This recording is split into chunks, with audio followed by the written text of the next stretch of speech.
Hi guys, welcome back to my channel. இன்றைக்கி நம்ம என்ன பேச போகிறோம்னு பார்த்தீங்கன்னா, ரீசெண்ட் டேஸில் எல்லாத்துக்குமே தெரிஞ்ச ஒரு விஷயம். அதாவது உத்தரப்பிரதேசத்தில் அயோத்தியாவில் நம்மளுடைய ராமர் கோயில் கட்டி கும்பாபிஷேகம் நடந்தது. கரெக்டுங்களா? அது எல்லாத்துக்குமே ரொம்ப தெரிஞ்ச விஷயம். இந்த ரீசெண்ட் டேஸில் எது எடுத்தாலும், யூடியூபாக இருந்தாலும் சரி, டிவியாக இருந்தாலும் சரி, எதை நம்ம ஆன் பண்ணாலும் இந்த இந்த செய்தி வராத இடமே கிடையாது. அது மட்டும் இல்லாமல் நம்ம யாரை மீட் பண்ணாலும் இந்த விஷயத்தை தான் பேசுகிறாங்க. ஸோ அது ரிலேட்டடான ஒரு விஷயம் தான் நம்ம பேச போகிறோம்.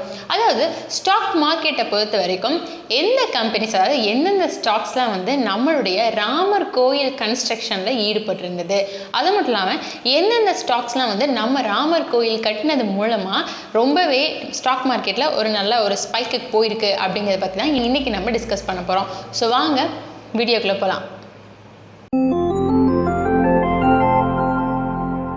நம்ம எல்லாத்துக்குமே தெரியும், ஜனவரி 22, 2024 அன்னைக்கு அயோத்தியில், அதாவது ராம ஜென்ம பூமின்னு சொல்கிற, அதாவது ராமர் பிறந்த ஊரான அயோத்தியில் ராமர் கோயில் கட்டி முடிஞ்சது.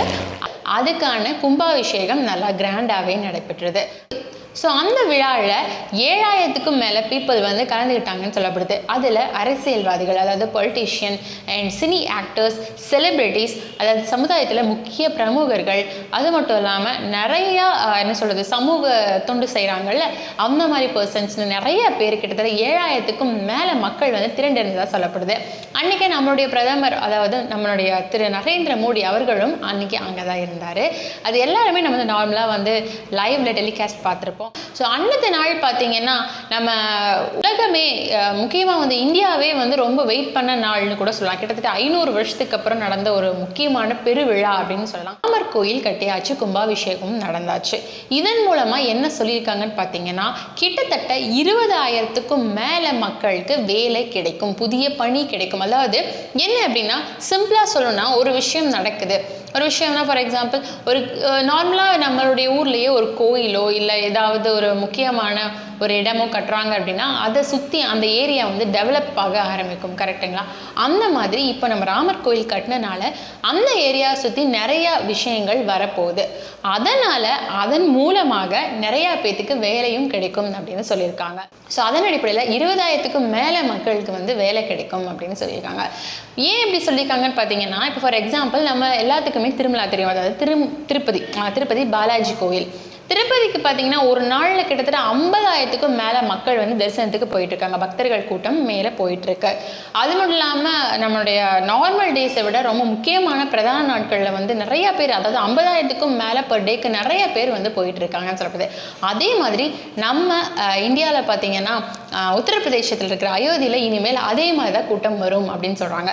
ஸோ அந்த மாதிரி கூட்டம் அதிகமாக வரும் அப்படிங்கும்போது வர வருஷங்களில் வச்சு பார்க்கும்போது பர் டேக்கே பர் லேக்குக்கு மேலே போகும் அப்படின்னு சொல்கிறாங்க. அதன்படி பார்க்கும்போது இப்போ மக்கள் வராங்க அப்படின்னா, நம்ம கோயிலுக்கு வரோம் அப்படின்னா நிறைய பேர் ரொம்ப தூரத்துலேருந்து வருவாங்க, வெளிநாட்டிலேருந்து வருவாங்க. அப்படி வரும்போது அவங்களுக்கு தங்கறதுக்கு வசதி வேணும், நெக்ஸ்ட்டு ஹோட்டல்ஸ் வேணும், இதெல்லாம் வச்சு. அது மட்டும் இல்லாமல் போக்குவரத்து வசதி வேணும். அதுக்காக நிறைய ட்ரிப்ஸ் நிறைய டூரிஸ்ட் பஸ்லாம் விட ஆரம்பிப்பாங்க. அப்புறம் நிறைய ரெஸ்டாரண்ட் ஓப்பன் பண்ணுவாங்க, நிறைய ஹோட்டல்ஸ் ஓப்பன் பண்ணுவாங்க, நிறைய தங்கும் விடுதிகள் ஓப்பன் பண்ணுவாங்க. ஸோ இதெல்லாம் சரௌண்டிங்ஸில் நிறைய இம்ப்ரூவ் ஆகிறதுனால நிறைய மக்களுக்கு வேலை கிடைக்கும் அப்படின்னு சொல்லியிருக்காங்க. ஹோட்டல்ஸ், ரெஸ்டாரண்ட், டிராவல் சர்வீசஸ், இந்த மாதிரி பிக் பிஸ்னஸை ப்ரொவைட் பண்ணுற ஸ்டாக்ஸ்லாம் இருக்காங்கல்ல, அவங்களாம் நல்ல ஷைனுக்கு போயிருக்காங்க, நல்ல ஸ்பைக்குக்கு போயிட்டு வந்திருக்காங்க அப்படின்னு சொல்லப்பட்டிருக்கு.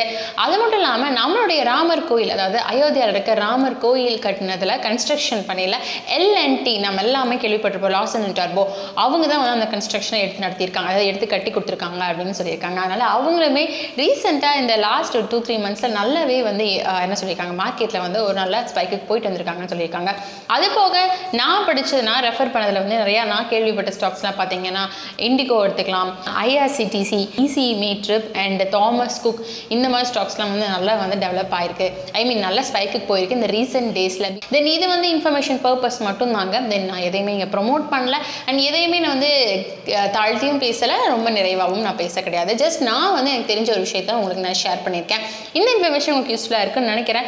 நெக்ஸ்ட் வீடியோ மீட் பண்ணலாம். அது மட்டும் இல்லாமல் இந்த வீடியோஸ்லாம் உங்களுக்கு பிடிச்சிருக்கு அப்படின்னா உங்கள் ஃப்ரெண்ட்ஸ் அண்ட் ஃபேமிலிக்கு ஷேர் பண்ணுங்கள் அண்ட் மறக்காமல் சப்ஸ்கிரைப் பண்ணிக்கோங்க அண்ட் பக்கத்தில் இருக்கிற பெல் ஐக்கானை கிளிக் பண்ணுங்கள். அப்போ தான் நான் போடுற வீடியோஸ் தான் உங்களுக்கு உடனுக்குடனே வரும். ஸோ நெக்ஸ்ட் வீடியோ மீட் பண்ணலாம். Thank you and take care.